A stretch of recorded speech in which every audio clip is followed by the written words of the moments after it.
بسم اللہ الرحمن الرحیم۔ لجنہ امائلہ برکینا فاسو کا 14واں سالانہ اجتماع۔ روزنامہ الفضل انٹرنیشنل 4 نومبر 2023۔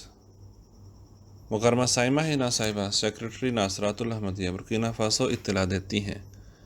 لجنہ امائلہ برکینا فاسو کا 14واں سالانہ اجتماع مرخہ 22 تا 24 ستمبر 2023 نیشنل ہیڈ کوارٹرز واگادوگو میں منعقد ہوا۔ سالانہ اجتماع سے قبل برکینا فاسو کے تقریباً تمام ریجنز میں ریجنل اجتماعات منعقد ہوئے تاکہ بھرپور تیاری کے ساتھ لجنہ ممبران سالانہ اجتماع میں شامل ہو سکیں۔ اجتماع کا پہلا روز نماز تہجد اور نماز فجر کے بعد نماز کی اہمیت پر درس دیا گیا۔ بعد ازاں ناشتہ ہوا اور شاملین نے نماز جمعہ کی تیاری کی۔ نماز جمعہ سے قبل سیدنا حضرت امیر المومنین ایدہ اللہ تعالیٰ بنصر عزیز کا خطبہ جمعہ MTA کے ذریعے براہ راست سنا گیا۔ مرکزی مسجد بیت المہدی میں نماز جمعہ ادا کرنے اور دوپہر کے کھانے کے بعد سپہر 3:30 بجے مکرمہ صدر صاحبہ لجنہ امائلہ برکینا فاسو کی زیر صدارت پہلے اجلاس کا آغاز ہوا۔ تلاوت قرآن مجید، عہد اور نظم کے بعد مکرمہ صدر صاحبہ نے افتتاحی تقریر کی۔ مکرم امیر صاحب جماعت احمدیہ برکینا فاسو کے نمائندہ مکرم کون داؤدہ صاحب نے اپنی تقریر میں لجنہ کی ذمہ داریوں کی طرف توجہ دلائی۔ اس اجلاس میں ایک تقریر حضرت محمد رسول اللہ صلی اللہ علیہ وآلہ وسلم بطور عورتوں کے نجات دہندہ کے عنوان پر ہوئی۔ اجلاس میں بعض مہمان بھی شامل ہوئے جنہوں نے اپنے تاثرات کا اظہار کیا۔ اجلاس کے اختتام پر علمی مقابلہ جات شروع ہوئے جبکہ مہمانوں نے نمائش اور اجتماع کے دیگر سٹینڈز کا دورہ کیا۔ نماز مغرب و عشاء کے بعد مالی قربانی کی اہمیت پر درس ہوا۔ شام کے کھانے کے بعد علمی مقابلہ جات جاری رہے۔ اجتماع کا دوسرا روز نماز تہجد اور نماز فجر کے بعد خلافت کے موضوع پر درس دیا گیا۔ اس کے فوراً بعد ورزشی مقابلہ جات کا آغاز ہوا۔ دوپہر 12 بجے فیماب احمدی طلباء و طالبات کی تنظیم کا اجلاس ہوا جس میں نوجوان لجنہ ممبرات ناصرات و طالبات نے شرکت کی۔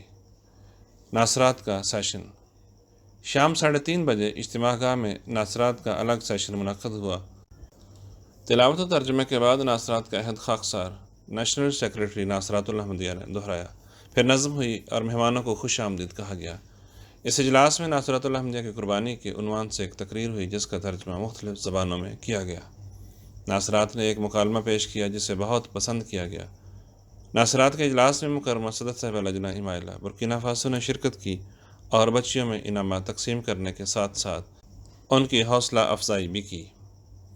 اجتماع کا تیسرا روز اجتماع کے تیسرے اور آخری روز کا آغاز نماز تہجد، نماز فجر اور درس سے ہوا جبکہ ناشتے کے بعد 8 بجے اختتامی اجلاس کا آغاز ہوا۔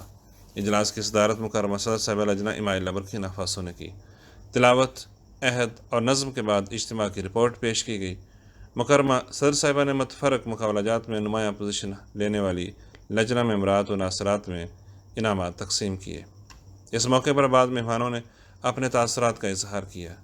کیتھولک چرچ کی نمائندہ خواتین اجتماع کے تینوں روز شامل ہوتی رہیں۔ انہوں نے اپنے تاثرات کا اظہار کرتے ہوئے کہا کہ پہلی دفعہ وہ اس طرح کی سرگرمی میں شامل ہوئی ہیں اور وہ احمدی مسلمان خواتین کی سنجیدگی، محنت اور معاشرے کے لیے خدمات سے بہت متاثر ہوئی ہیں۔ تمام مہمانوں نے لجنہ امائلہ برکینا فاسو کی ترقی اور کوششوں کو سراہا۔ آخر پر صدر صاحبہ لجنہ نے اختتامی تقریر کی جس میں آپ نے بچیوں کی تربیت کے حوالے سے درپیش مسائل سے نبرد آزما ہونے کے لیے دعا اور محنت اور عملی نمونے کی طرف توجہ دلائی۔ بیرونی مہمانان کرام امسال اس اجتماع میں بیرون ملک سے بھی مہمانان گرامی نے شرکت کی، چنانچہ مکرمہ صدر صاحبہ لجنہ امائلہ گانا، صدر صاحبہ لجنہ امائلہ بینن اور صدر صاحبہ لجنہ امائلہ مراکش اپنے وفود کے ساتھ اجتماع میں شامل ہوئیں۔ ان معزز مہمانوں نے اجتماع کے پروگراموں میں شرکت کے علاوہ واگادوگو میں جماعتی ادارہ جات کا بھی دورہ کیا اور برکینا فاسو جماعت پر اللہ تعالیٰ کے افضال اور خلافت کی برکات کا مشاہدہ کیا۔ مجلس شورا اجتماع کے دوسرے روز ہفتہ 23 ستمبر کو لجنہ امائلہ برکینا فاسو کی مجلس شورا کا اجلاس خاکسار سیکرٹری ناصرات الحمدیہ برکینا فاسو کی زیر صدارت منعقد ہوا۔ اس اجلاس میں صدر صاحبہ لجنہ امائلہ برکینا فاسو کا انتخاب ہوا۔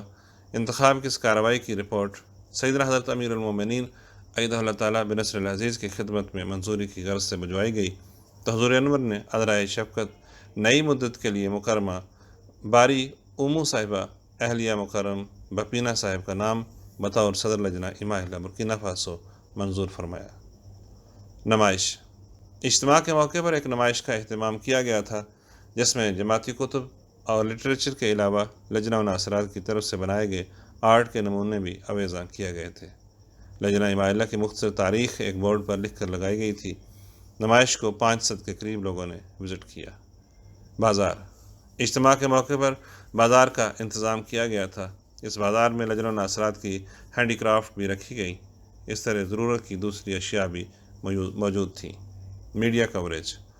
آن لائن اخبارات اور مقامی ٹی وی نے اجتماع کو کوریج دی اور معاشرے میں احمدی خواتین کی قربانیوں اور کوششوں کو سراہا۔ اجتماع کی کل حاضری 600 سے زائد رہی۔ رپورٹ و آواز چودھری نعیم احمد باجوہ، نمائندہ الفضل انٹرنیشنل۔